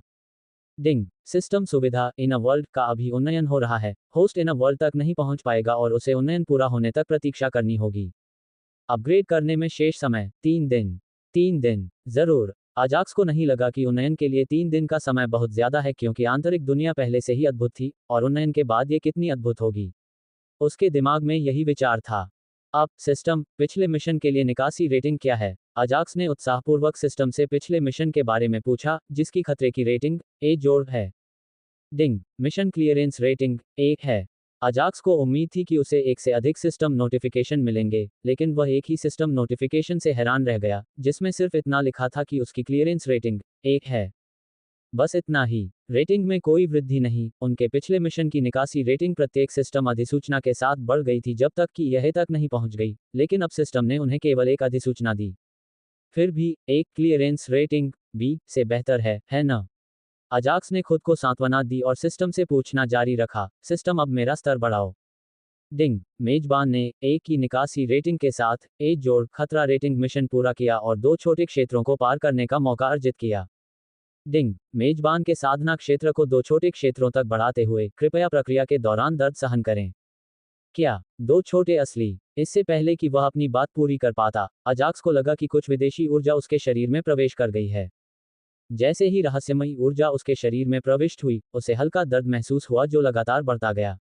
वह पहले से ही विभिन्न प्रकार के दर्दों का आदी था, लेकिन कुछ ही मिनटों के बाद दर्द इस हद तक बढ़ गया कि वह अपना सिर पकड़कर जमीन पर झुक गया। जब उसने सोचा कि वह अपना मानसिक संतुलन खो देगा और भयानक दर्द से पागल हो जाएगा, तो अचानक उसका दर्द हवा में गायब हो गया। वह उसी स्थान पर आराम करने लगा जहां वह बैठा था और उसने जोर जोर से सांस ली। मुझे उम्मीद नहीं थी कि डबल ब्रेकथ्रू का दर्द इतना भयानक होगा। जमीन पर आराम करते हुए उसने अपनी आंखें बंद करके कहा। यद्यपि ये दर्द 5 मिनट से भी कम समय तक रहा, लेकिन उन्हें ऐसा महसूस हुआ जैसे दर्द कम होने में कई वर्ष बीत गए हों। डिंग, शारीरिक साधना कमांडर दायरे के स्तर 3 तक बढ़ गई। NO12 BIN.C ओम। डिंग, शारीरिक साधना कमांडर क्षेत्र के स्तर 4 तक बढ़ गई। वाह, एक के बाद एक 2 सिस्टम नोटिफिकेशन सुनकर उसे अच्छा लगा और वह पहले का दर्द भूल गया। अभी खुश होने का समय नहीं है। अजाक्स जल्द ही गंभीर हो गया और लाइटनिंग हॉक जनजाति के अन्य लोगों को सचेत किए बिना भागने की योजना के बारे में सोचने लगा। मुझे लगता है मैं केवल तभी बच सकता हूं जब जनजाति का नेता क्वेरेक यहां आसपास हो। वह जानता था कि वह क्वेरेक की आध्यात्मिक भावना से बच नहीं सकता था और जनजाति से भागते समय उसकी पहली प्राथमिकता थी जब क्वेरेक घर में न हो। मुझे उम्मीद है कि वह जल्द ही घर छोड़ देगा। उन्होंने उम्मीद जताई कि जनजाति नेता क्वेरेक जल्द ही घर छोड़ देगा ताकि वह यहां से भाग सके। सिस्टम, क्या तुम मुझे सूचित कर सकते हो कि क्वेरेक घर से कब निकलेगा? अजाक्स में इतनी ताकत नहीं थी कि वह अपनी आत्मा या आध्यात्मिक भावना को अपने चारों ओर 2 मीटर से अधिक दायरे में फैला सके। डिंग, सिस्टम ऐसा नहीं कर सकता, लेकिन मैं मेजबान को सूचित कर सकता हूं जब वह आप पर अपनी आध्यात्मिक समझ का उपयोग नहीं करता है। अजाक्स ने अपना सिर हिलाया और एक और सवाल पूछा, सिस्टम, क्या स्नो के शरीर से आध्यात्मिक छाप को हटाने का कोई तरीका है? अजाक्स स्नो पर आध्यात्मिक छाप को मिटाना चाहता था। वृद्ध पक्षी मानव ने उसे प्राचीन खंडहरों में रख दिया। डिंग, होस्ट को एक नई सिस्टम सुविधा को अनलॉक करने की आवश्यकता है जो अभी तक उचित आवश्यकताओं को पूरा नहीं कर पाई है। लानत है, अजाक्स ने कड़वाहट से अपना सिर हिलाया और अपनी नई उन्नत खेती को स्थिर करने के लिए खेती करने चला गया। उन्होंने धीरे धीरे साधना में प्रवेश किया और अपने सामने उपस्थित दबावपूर्ण समस्याओं से राहत पाने के लिए ध्यान लगाया तथा आशा व्यक्त की कि वे उनका कोई सुरक्षित समाधान पा लेंगे। डिंग, जनजाति के नेता क्वेरेक की आध्यात्मिक भावना वापस उसके अंदर लौट आती है। अपनी साधना के दौरान अजाक्स को एक सिस्टम नोटिफिकेशन मिला जिसने उसे उत्साहित भाव के साथ जगा दिया। अंततः यहां से भागने का समय आ गया है। अजाक्स जल्दी से खड़ा हुआ और स्नो को अपनी आत्मिक चेतना में वापस ले गया। चूंकि उसकी आंतरिक दुनिया अभी उन्नयन की अवस्था में थी, इसलिए वह बर्फ को आंतरिक दुनिया में संग्रहित नहीं कर सका। जहां तक उसके पहले से ही संग्रहित अनुबंधित आत्मिक जानवरों का सवाल है, विनाशकारी ट्वाइलाइट ड्रैगन और भूत आंखों वाला उत्परिवर्तित ब्लैक फॉक्स, जो अंधेरे तात्विक स्वर्ग में आराम कर रहा था, को बलपूर्वक उसकी आत्मिक चेतना में ले जाया गया। बुरा नहीं है, बुरा नहीं है। जब उसने बर्फ को अपनी आत्मिक चेतना में संग्रहित किया, तो उसने अपनी आत्मिक चेतना में पहले से ही आराम कर रहे आत्मिक जानवरों की खेती की जांच की।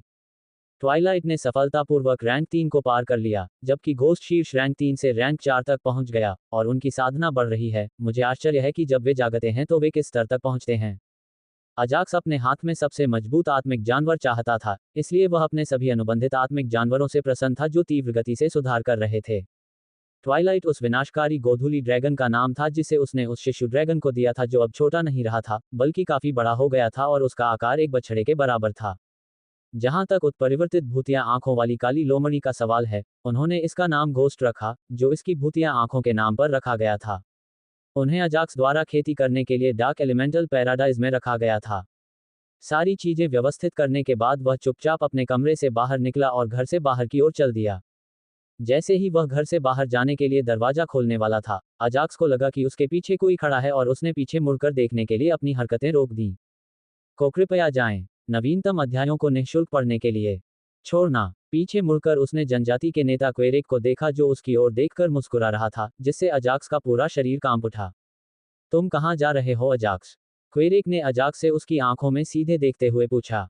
मैं खुले में टहलना चाहता था एल्डर क्वेरेक, अजाक्स ने तुरंत अपने डर पर नियंत्रण किया और शांति से उत्तर दिया। तो क्या ये ठीक है अगर मैं आपके साथ शामिल हो जाऊं? जनजाति के नेता ने हल्की मुस्कान के साथ अजाक्स से पूछा। ये तो बस एक सामान्य सैर है, मेरे साथ चलने की कोई जरूरत नहीं है एल्डर क्वेरेक, अजाक्स ने थोड़ी देर हिचकिचाने के बाद जवाब दिया। ओह, अगर यह एक सामान्य सैर है, तो मैं आपके साथ चलूंगा, क्वेरेक ने बेशर्मी से कहा, जिससे अजाक्स और भी चिंतित हो गया। जल्द ही वे जनजाति नेता के घर से चले गए।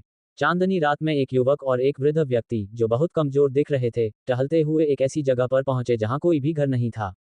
अजाक्स, मुझे पता है, तुम यहां से भागना चाहते थे, है ना? अंधेरे आकाश में लटके पूर्णिमा के चांद को देखते हुए क्वेरेक ने धीमी आवाज में अजाक्स से पूछा।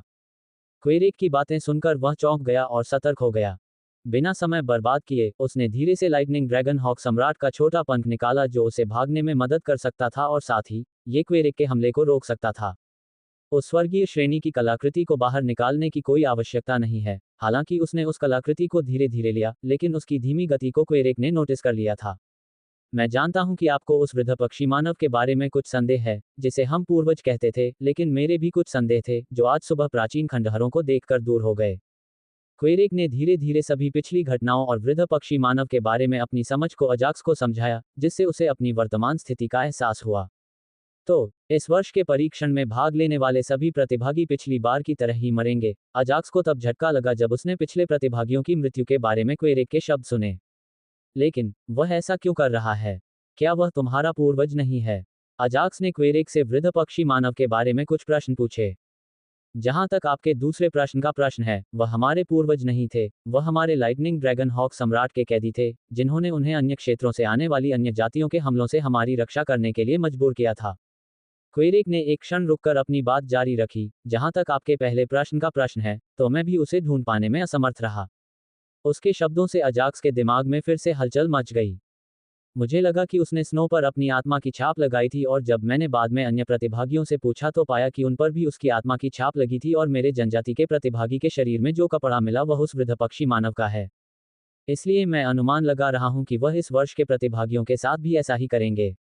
क्वेरेक ने अपना स्पष्टीकरण जारी रखा। क्या आप अन्य 2 जनजाति नेताओं की संयुक्त सेना के साथ उस वृद्ध पक्षी मानव को नहीं हरा सकते? अजाक्स ने उससे पूछा क्योंकि उसे महसूस हुआ कि तीनों जनजाति नेताओं के पास लगभग राजा के राज्य के बराबर ताकत है। नहीं, वह बहुत ताकतवर है। अगर हम तीनों स्वर्ग स्तर की कलाकृतियां भी इस्तेमाल करें, तो भी हम उसके सामने टिक नहीं पाएंगे। क्वेरेक ने ये शब्द कहते हुए आह भरी। यहाँ, इन्हें ले लो और इसका उपयोग उस वृद्ध पक्षी मानव के आत्मा के निशान को अस्थायी रूप से अवरुद्ध करने के लिए करो, ताकि वह बर्फ को महसूस न कर सके। अपने आप को आहें भरने के बाद क्वेरेक ने अजाक्स को कुछ छोटी डिस्क दी जो गोलाकार दिख रही थी। ये क्या है? अजाक्स ने पूछा क्योंकि उसने पहले कभी ऐसी चीजें नहीं देखी थीं। यद्यपि वह सिस्टम से जांच कर सकता था, लेकिन वह खोया हुआ नहीं रहना चाहता था, इसलिए उसने क्वेरेक से उसके द्वारा दी गई वस्तुओं के बारे में पूछा। इन्हें एरे डिस्क कहा जाता है। जब आप स्नो को एरे डिस्क के मध्य में रखते हैं तो ये पुराने बर्डमैन के स्पिरिट मार्क को रोक सकते हैं। क्वेरेक ने इनके उपयोग और एरे डिस्क कहलाने वाली इन डिस्क के उपयोग के बारे में बताया। अजाक्स ने अपना सिर हिलाया क्योंकि वह जानता था कि क्वेरेक रैंक 4 का एरे मास्टर था। अब यहाँ से चले जाओ और उन एरे डिस्क का उपयोग करो, क्वेरेक ने धीरे से भागने के लिए अजाक्स से कहा। लेकिन एल्डर क्वेरेक, क्या वह आपके पीछे नहीं आएगा अगर उसे पता चलेगा कि आपने मुझे भागने दिया? अजाक्स ने भागे बिना उससे पूछा। जब उसने क्वेरेक के शब्द सुने, तो अजाक्स का हृदय सम्मान से भर गया क्योंकि वह जानता था कि जनजाति का नेता स्नो के कारण ही उसकी मदद कर रहा था। फिर भी, वह जनजाति के नेता के बारे में चिंतित था और उसने पूछा, हमारे वास्तविक पूर्वज द्वारा उस पर लगाई गई मुहर के कारण वह हमारी 3 जनजातियों के लिए कुछ भी नहीं कर सकता है। क्वेरेक ने धीरे से कहा, और प्रतिभागियों की मृत्यु अवश्य ही कुछ खामियों से संबंधित होगी जो उसने वर्षों से बनाई थी जब वे फर्मामेंट युद्ध क्षेत्र में प्रवेश कर रहे थे। तो फिर मैं विदा लेता हूं एल्डर क्वेरेक, ये कहते हुए वह जाने के लिए मुड़ा, लेकिन अजाक्स को अचानक कुछ याद आया और वह रुक गया। बड़े क्वेरेक, इस उपहार को ले लो और इसे जनजाति के लिए उपयोग करो, साथ ही कुछ क्राइव को भी दो, क्योंकि वह आपके घर में मेरी देखभाल करता है। अजाक्स ने एक लौकी में थंडर पूल के पानी के 10 लीटर निकाले और उसे जनजाति के साथ साझा करने के लिए कहा, विशेष रूप से क्राइव के साथ क्योंकि वही था जो उसकी जरूरतों का ख्याल रखता था। जरूर, एल्डर क्वेरेक ने सोचा कि अजाक्स कोई स्मृति चिन्ह दे रहा है और उसने लापरवाही से अजाक्स से लौकी लेने के लिए अपना हाथ बढ़ाया। जैसे ही उसने उसे छुआ, वह एक क्षण के लिए स्तब्ध रह गया, फिर उसने अजाक्स को आश्चर्य से देखा और बाद में वह आश्चर्य उत्साह में बदल गया। अजाक्स, यह पानी क्या है? मुझे इसमें से प्रकृति के प्रचुर मात्रा में गड़गड़ाहट के तत्व का एहसास हो रहा है। क्वेरेक को नहीं पता था कि पानी किस लिए था, लेकिन प्रचुर मात्रा में गड़गड़ाहट के तत्व से वह एक बात के बारे में निश्चित था। ये बहुमूल्य था और बिल्कुल भी बहुमूल्य नहीं, बल्कि अत्यंत बहुमूल्य। ये थंडर क्षेत्र का पानी है और इसे थंडर पूल का पानी कहा जाता है जिसमें थंडर सार होता है, अजाक्स ने धीरे से समझाया। क्या ये पानी वास्तव में थंडर दायरे से है? क्वेरेक ने आश्चर्य और उत्साह के मिश्रण के साथ जोर से कहा। हाँ एल्डर क्वेरेक, अजाक्स ने उत्साहित क्वेरेक को देखा और कहा, इस थंडर पूल के पानी की अधिकतम दक्षता के लिए पीने से पहले इसमें इसी तरह के स्पिरिट बीस्ट एसेंस रत्न को मिलाएं। अब अलविदा एल्डर क्वेरेक, अजाक्स जल्दी से उस दिशा में भाग गया जिस दिशा में उसके स्पिरिट बीस्ट साधना कर रहे थे। उद्धरण चिन्ह। क्वेरेक अजाक्स को रोकना चाहता था, लेकिन उसे नहीं पता था कि रोकने के बाद उसे क्या कहना है, इसलिए उसने अपना सिर हिलाया और धीमी आवाज में बुदबुदाया, तो वास्तव में एक थंडर रियल्म है। इसके साथ, अब मुझे उस बूढ़े कैदी से लड़ने का मौका मिल सकता है, उसने अपने घर लौटने से पहले गुस्से में कहा। अजाक्स लगातार अपने अनुबंधित तात्विक आत्माओं से मिलने के लिए दौड़ा, जो 3 तत्वीय क्षेत्र में साधना कर रहे थे। इस बीच, उन्होंने हेवन ग्रेड के आर्टिफैक्ट पंख की उड़ान क्षमता का उपयोग करके 5 मिनट तक दोगुनी गति से उड़ान भरी। मुझे आशा है कि एल्डर क्वेरेक को प्राचीन खंडहरों से उस बूढ़े कमीने से लड़ने की ताकत मिलेगी। अजाक्स जानता था कि क्वेरेक स्वार्थी नहीं है और सभी जनजाति सदस्यों की परवाह करता है, इसलिए उसे चिंता नहीं थी, क्वेरेक सारा पानी अपने लिए ले लेगा। अगर उसने ऐसा कर भी लिया तो भी अजाक्स को इसकी कोई परवाह नहीं है। पूरी रात दौड़ने और उड़ने के बाद, वह अपनी यात्रा जारी रखने से पहले कुछ देर आराम करने के लिए जगह ढूंढना चाहता था। जल्द ही उसे एक जगह मिल गई और वह आराम करने के लिए तैयार हो गया। अचानक, उसने देखा कि एक परिचित बैंगनी रंग का पक्षी किसी से लड़ रहा है। जब वह आगे बढ़ा तो उसे स्पष्ट रूप से पता चल गया कि वह किससे लड़ रहा था। वह बर्फ गौरैया जनजाति के अपने जनजाति सदस्यों से लड़ रही थी। क्या बकवास है, तुम तो दूसरा स्थान भी नहीं पा सकते। हमारे सारे संसाधन आप पर इसलिए डाले गए क्योंकि आपका रक्त वंश थोड़ा ऊंचा है। यदि पिछली प्रतियोगिता में अग्निकोवा जनजाति के प्रतिभागी को सीधे तीसरे स्थान पर नहीं रखा गया होता, तो आपकी माँ को भी आपके समान ही स्थान मिलता। जैसी माँ वैसी बेटी, दोनों ही कूड़े का ढेर हैं। बर्फीले गौरैया जनजाति के एक के बाद एक विकसित सदस्यों ने कल 3 जनजातियों की प्रतियोगिता में भाग लेने वाले बर्फीले गौरैया पर हमला किया और अपने हर हमले से उसे डरा दिया। बेचारी बर्फीली गौरैया की दयनीय स्थिति देखकर अजाक्स को उस पर दया आ गई। हालांकि उसके दोस्तों ने उसे कोई नुकसान नहीं पहुंचाया, फिर भी वह जानता था कि यह सबसे बुरी बात थी। अगर यह कचरा है, तो फिर तुम क्या हो? कचरे से भी बदतर, अजाक्स ने पंख से अपनी उड़ान क्षमता का उपयोग किया और उन विकसित बर्फ गौरय सदस्यों के सामने उड़ गया। एक मानव, बर्फीले गौरय जनजाति के 3 विकसित सदस्य तथा उसके पीछे खड़ा अविकसित बर्फीले गौरय एक मानव के अप्रत्याशित प्रवेश से चौंक गए। अजाक्स बिजली ड्रैगन हॉक रूप का उपयोग नहीं कर रहा था, इसलिए वे उसे पहचान नहीं पाए और मानव के रूप को देखकर हैरान रह गए। केवल स्तर 4 कमांडर क्षेत्र शक्ति वाला एक मानव एक स्तर 10 कमांडर क्षेत्र साधक से ऐसा कहने का साहस करता है, हा हा हा, जिसने एक नेता के रूप में कार्य किया। उसने साधना क्षेत्रों की तुलना करते हुए अजाक्स का मजाक उड़ाया। हा हा हा हा, उसके दोनों अनुचर जोर से हंसे। इन दोनों अनुचरों के पास कमांडर क्षेत्र के स्तर 8 की साधना थी, जो अजाक्स से अधिक थी, इसलिए वे उस पर उपहास करते हुए जोर से हंसे। यद्यपि बर्फ गौरय में उच्च स्तरीय रैंक 3 की ताकत है, लेकिन यह एक विकसित बर्फ गौरय को नहीं हरा सकती है जो फिर से विकसित हुई और कमांडर दायरे के स्तर 10 तक पहुंच गई। अजाक्स को पहले से ही उनकी ताकत का पता था और वह उन तीनों को हराने में बहुत आश्वस्त था, भले ही वे सभी एक साथ उस पर आक्रमण करें। जब उसकी साधना कमांडर क्षेत्र के केवल स्तर 1 पर थी, तो वह शीर्ष मध्य स्तर के आत्मिक जानवरों से लड़ने और उन्हें पराजित करने में सक्षम था। अब उसकी साधना शक्ति कमांडर क्षेत्र के स्तर 4 तक पहुंच गई और उसे स्तर 10 कमांडर क्षेत्र के साधक को आसानी से हराने का विश्वास था और वे 2 अनुचर उसके लिए कोई समस्या नहीं थे। चलो देखते हैं। जैसे ही उसने ये कहा, उसने अपना रक्तपिपासु भाला निकाला और 3 विकसित पक्षी पुरुषों के बॉस पर फेंक दिया। रक्तपिपासु भाला, जो निम्न स्तर के नश्वर से सीधे निम्न स्तर के पृथ्वी स्तर के शिल्प में विकसित हुआ, तथा हत्यारे संप्रदाय के अनुयायियों से लेकर हाल ही में मारे गए काले लोमड़ियों तक के सभी जीवन के रक्त को अवशोषित करने के बाद और भी अधिक रक्तरंजित लाल हो गया। लेकिन दुख की बात यह थी कि कोई नया कौशल नहीं आया, जिससे अजाक्स नाखुश था। फिर भी वह गति से खुश था। इसकी धक्का देने की गति दोगुनी हो गई। स्विश! क्या? हालांकि बॉस रक्तपिपासु भाले के वार से बचने में कामयाब रहा, लेकिन वह उसकी गति देखकर चौंक गया। पृथ्वी स्तर की कलाकृति, अब यह मेरी है। जब उसने रक्तपिपासा देखी, तो उसकी आंखें लालच से भर गईं। यदि आप इसे चाहते हैं, तो ले लीजिए, अजाक्स ने अपनी आवाज में उपहास के भाव के साथ बॉस से कहा। उसके पीछे खड़ी बर्फ की गौरैया ने अजाक्स को देखा और उसे समझ में नहीं आया कि एक इंसान, जिसका उससे कोई संबंध नहीं है, उसे क्यों बचा रहा है, और जिसका उससे संबंध है, वे उसे मारने की कोशिश कर रहे हैं। कल की सारी घटनाओं के बारे में सोचते हुए अचानक उसकी चेतना खो गई। NOWELL-BE-IN.C ओम। जब वह जमीन पर गिरने ही वाला था, अजाक्स ने उसे पकड़ लिया और धीरे से जमीन पर रख दिया। यदि तुम अभी चले गए, तो मैं तुम्हें नहीं मारूंगा। बेहोश बर्फ गौरैया को जमीन पर रखने के बाद, वह 3 विकसित बर्फ गौरैया की ओर मुड़ा और उन्हें चेतावनी दी। हम तुम्हें और उस कमीने को मार डालने के बाद ही यहां से जाएंगे। बिना समय बर्बाद किए तीनों एक साथ दौड़ पड़े। चूंकि वे एक विशिष्ट सीमा के भीतर थे, अजाक्स ने अपनी हाल ही में प्राप्त कौशल एब्सोल्यूट डार्कनेस का उपयोग किया। बर्फीले गौरैया के विकसित सदस्य भागते हुए जमीन पर गिर पड़े, अपना सिर पकड़ लिया और दर्द से चीखने लगे। मेरी आंखों को क्या हो गया है? मैं देख नहीं पा रहा हूँ। बॉस, मेरी मदद करें। मेरी आंखें काम नहीं कर रही हैं। ओह, महान मानव, हम चले जाएंगे, हम चले जाएंगे, कृपया हमें हमारी दृष्टि लौटा दो। कुछ देर तक चिल्लाने के बाद उन्होंने अजाक्स से उन्हें जाने देने की विनती की। उन्हें दयनीय ढंग से विनती करते हुए देखिए, अजाक्स ने पूर्ण अंधकार जारी कर दिया है। आपकी दयालुता के लिए धन्यवाद मानव, अब हम चलेंगे। एवोल्व 3 के बॉस ने उसे धन्यवाद दिया। हालांकि वे नहीं जानते कि उसने क्या जादू किया था, लेकिन अंधेरे में उन दर्दनाक दुष्स्वप्नों के बारे में सोचकर वे कांप उठते थे। बस तुम प्रतीक्षा करो, एक बार मुझे मेरा बड़ा भाई मिल जाए, तो मैं तुम्हें वह सब कुछ लौटा दूंगा जो तुमने मुझे दिया था, साथ में एक अतिरिक्त भी। हालांकि उसने विनती की, जैसे ही अजाक्स ने पूर्ण अंधकार कौशल को रद्द कर दिया, उसने बदला लेने के बारे में सोचा। धन्यवाद, श्रीमान मानव, हम पर दया दिखाने के लिए। अन्य 2 सदस्यों ने बॉस के विपरीत ईमानदारी से उन्हें धन्यवाद दिया। वे अब भी उस कौशल से भयभीत थे और बदला लेने के बारे में भी नहीं सोच रहे थे। धन्यवाद कहने के बाद वे जाने लगे। डिंग को कृपया जाएं।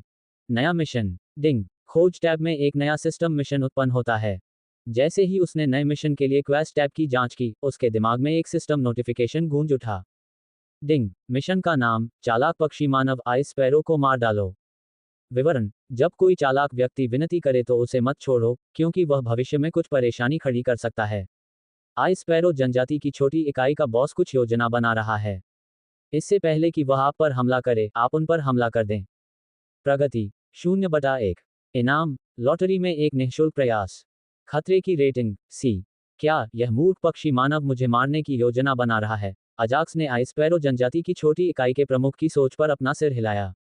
स्वूश स्वूश। उन्होंने प्रकृति के सार की 2000 इकाइयों के साथ अपने स्थानिक ब्लेड को लापरवाही से उस पर छोड़ दिया, जो अभी भी पूर्ण अंधकार के प्रभाव से काम रहा था और उसके ऊपर आने वाले ब्लेडों को चकमा देने में असमर्थ था।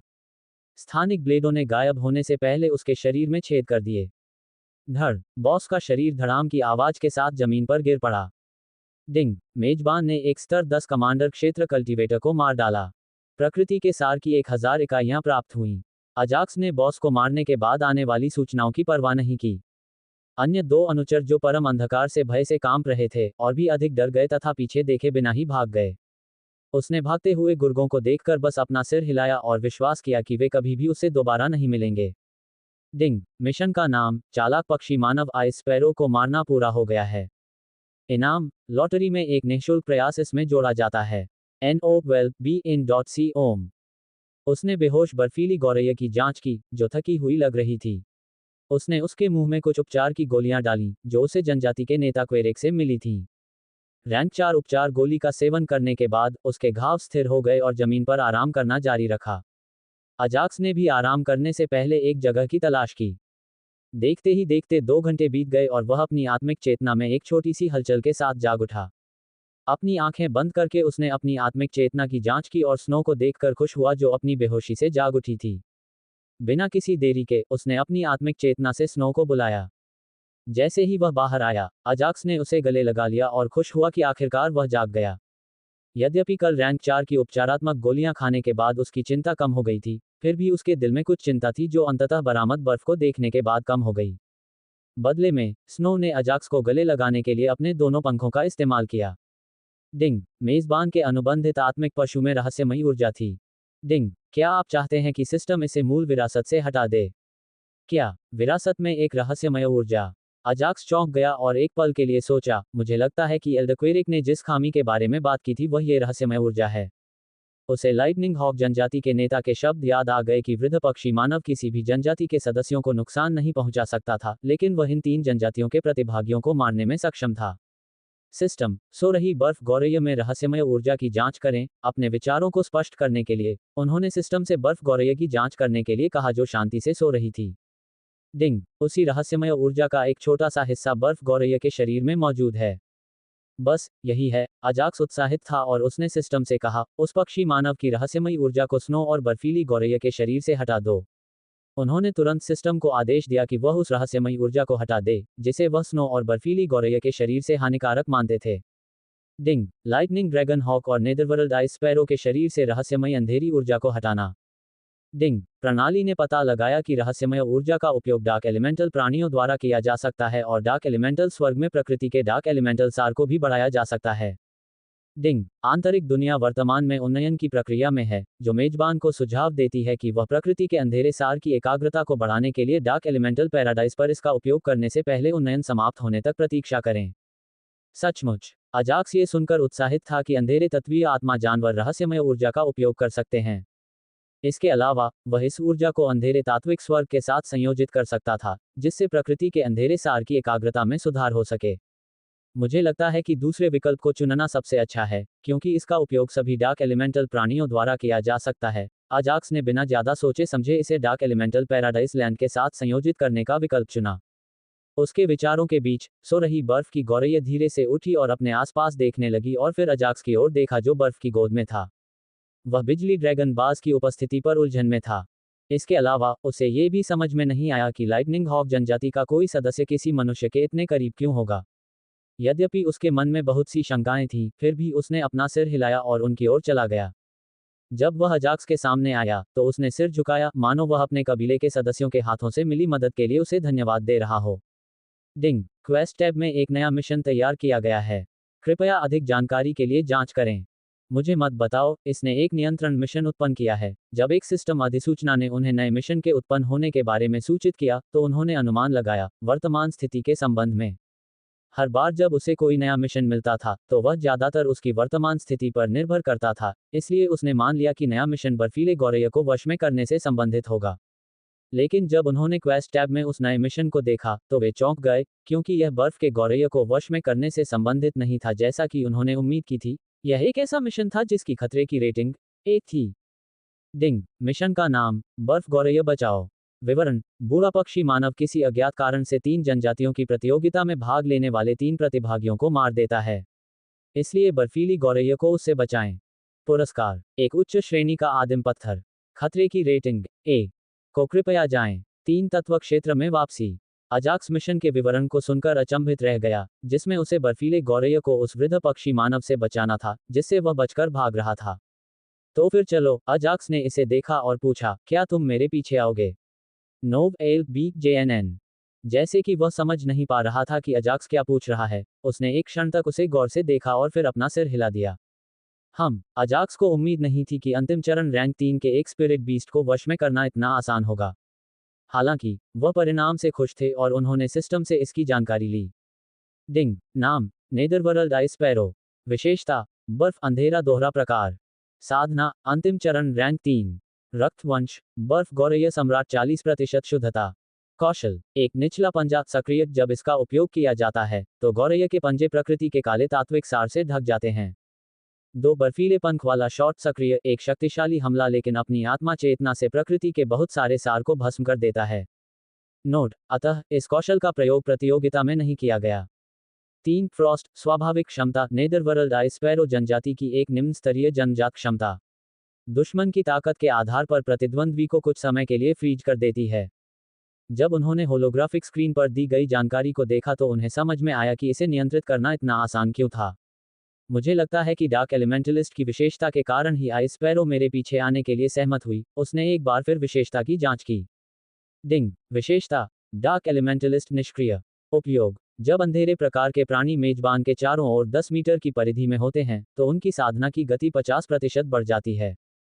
वर्णन, अब से जब मेजबान का सामना किसी अंधकार में प्राणी, आत्मिक जानवर या तात्विक आत्मा से होगा तो उसे कम घृणा दिखाई जाएगी और कभी कभी वह मेजबान के प्रति आकर्षित भी होगा। डिंग, मेजबान का अनुमान सही था। डिंग, पाताल लोक की बर्फीली गौरैया एक दोहरे प्रकार की आत्मा वाली जानवर है। मेजबान की डार्क एलिमेंटलिस्ट विशेषता ने उसे आकर्षित किया। अजाक्स ने अपना सिर हिलाया और सिस्टम से कहा, सिस्टम उनके शरीर से रहस्यमय ऊर्जा को पुनः प्राप्त करें, मैं इसका उपयोग अंधेरे तत्व स्वर पर करूंगा। डिंग, आइस स्पैरो और लाइटनिंग ड्रैगन हॉक के शरीर से रहस्यमय ऊर्जा को सफलतापूर्वक प्राप्त किया गया और सिस्टम के अंतरिक्ष में संग्रहित किया गया। डिंग, एक बार जब आंतरिक दुनिया अपना उन्नयन पूरा कर लेती है तो सिस्टम स्वचालित रूप से अंधेरे तात्विक स्वर को उन्नत कर देगा। लेकिन सिस्टम, चूंकि एक बर्फ गौरैया आधा अंधेरे तत्व आत्मा जानवर है, यह अपने शरीर में रहस्यमय ऊर्जा का उपयोग क्यों नहीं कर सकता है? अजाक्स ने एक सवाल पूछा, जो उसे तब मिला जब उसने बर्फ गौरैया की विशेषताओं को देखा। डिंग, रहस्यमय ऊर्जा का उपयोग करना आत्महत्या है। डिंग, ऊर्जा को उसके मूल कठोरतम रूप से सौम्य रूप में परिवर्तित करने की आवश्यकता थी। अजाक्स को उसके शब्दों का अर्थ समझ में आ गया और उसने आगे कोई प्रश्न नहीं पूछा। स्नो, क्या तुम उड़ने के लिए तैयार हो? जल्द ही वह स्नो की ओर मुड़ा और उसके पंखों को सहलाते हुए उससे पूछा। सिर हिलाता है। स्नो ने उत्साह से अपना सिर हिलाया। कौन सा बाज आकाश में उड़ना पसंद नहीं करता? इसे आसमान का राजा की उपाधि नहीं मिली। अजाक्स उस पर सवार हो गया और अपनी मौलिक आत्माओं की दिशा में अपनी यात्रा शुरू कर दी। उनके पीछे पीछे पाताल लोक की बर्फीली गौरैया भी चल रही थी। बर्फीली गौरैया के कारण स्नो ने अपनी गति कम कर दी। रास्ते में अजाक्स ने बर्फ और बर्फीली गौरैया से बात की। उसे नहीं पता था कि वह उसे समझती है या नहीं। प्रणाली की सहायता से वह ये पता लगाने में सक्षम था कि विरासत में मिला गोला, जो उसे वृद्ध पक्षी मानव से प्राप्त हुआ था, जिसे बाद में प्रणाली द्वारा परिष्कृत किया गया था, अभी भी उसकी आत्मिक चेतना में था। लेकिन स्नो को विरासत के गोले को बिना किसी व्यवधान के अवशोषित करना था, इसलिए उसने अभी तक उस गोले को अवशोषित करने की अनुमति नहीं दी। वे अपने गंतव्य 3 तत्व क्षेत्र तक पहुंचने से पहले पूरे 1 दिन तक उड़ते रहे। 3 तत्व क्षेत्र का नाम अजाक्स ने दिया था, जिसमें 3 तत्व हैं जो एक रहस्यमय अवरोध द्वारा अलग किए गए हैं। यह अवरोध केवल प्रकृति के सार को अलग करता है, जीवित प्राणियों को नहीं। जैसे ही वह जमीन पर उतरा, नेक्रोस जो एक पेड़ के नीचे आराम कर रहा था, वह स्पष्ट रूप से ऊब गया क्योंकि उसके पास इन दिनों करने के लिए कुछ भी नहीं था। उनके मरे हुए समन और मरे हुए जल अजगर प्रत्येक मौलिक आत्मा की रक्षा कर रहे थे जो अपने अपने मौलिक क्षेत्रों में साधना कर रहे थे। सबको अब जागने का समय हो गया है। बिना समय बर्बाद किए अजाक्स ने सबको जगा दिया। नेक्रोस ने सबसे पहले अजाक्स को देखा, इसलिए वह उत्साहित होकर अजाक्स के सामने पहुंचा और ध्यान से खड़ा हो गया। अन्य तात्विक आत्माएं भी अपने साधना स्थलों से उठकर शीघ्रता से अजाक्स की ओर आईं। सभी तात्विक आत्माओं ने अपने स्वामी की आवाज में तात्कालिकता को महसूस किया और उनकी ओर दौड़ पड़े। सभी तात्विक आत्माओं के एकत्र होने के बाद अजाक्स ने उनके साधना स्तर की सावधानीपूर्वक जांच की। स्पिरिस और स्लैट, बुरा नहीं है। आप दोनों ही कुलीन आत्मा सैनिक क्षेत्र के शिखर पर पहुंच गए हैं और मौलिक आत्मा कमांडर क्षेत्र तक पहुंचने से केवल एक कदम दूर हैं। ये बहुत अच्छा है। वह उनकी साधना गति से प्रभावित हुआ और उनकी प्रशंसा की।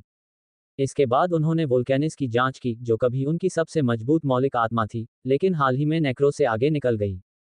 क्या एलिमेंटल स्पिरिट कमांडर के स्तर 8 तक पहुंच गया? अजाक्स अग्नि एलिमेंटल स्पिरिट की ताकत में वृद्धि से हैरान था, जो एक बार फिर उसकी सबसे मजबूत एलिमेंटल स्पिरिट थी। यहां तक कि नेक्रोस से भी आगे निकल गई, जिसके पास अब स्तर 5 एलिमेंटल कमांडर स्पिरिट क्षेत्र की खेती है। पौधों को इकट्ठा करने के मिशन पर जाने से पहले नेक्रोस के पास शिखर स्तर 4 आत्मा कमांडर क्षेत्र की खेती का स्तर था। खेती किए बिना उसने अपने द्वारा उपभोग की गई लाशों से बची हुई ऊर्जा के साथ स्तर 5 आत्मा कमांडर क्षेत्र में प्रवेश किया। अब हमें छिपने के लिए एक सुरक्षित स्थान ढूंढना होगा। अजाक्स ने जल्दी से अपनी पिछली घटनाओं और उनकी नवीनतम समस्या के बारे में बताया। स्नो, तुम स्पाइरस, स्लेट और आइस स्पैरो, ज्वालामुखी और नेक्रोस के साथ यहीं रहो। हम एक दिन के लिए उस बूढ़े पक्षी मानव से छिपने के लिए कोई गुफा या कुछ और खोज लेंगे। वह छिपने के लिए जगह की तलाश में ज्वालामुखी और नेक्रोस के साथ तुरंत निकल गया। वह चाहता था कि 3 दिन पूरे होने तक स्नो और आइस स्पैरो एक ही स्थान पर रहें। जब वृद्ध पक्षी मानव उन्हें खोजता हुआ आता है, तो वह सुरक्षित स्थान पर स्थानांतरित करने से पहले बर्फ और बर्फ दोनों गौरय पर एरे डिस्क का उपयोग करता है। को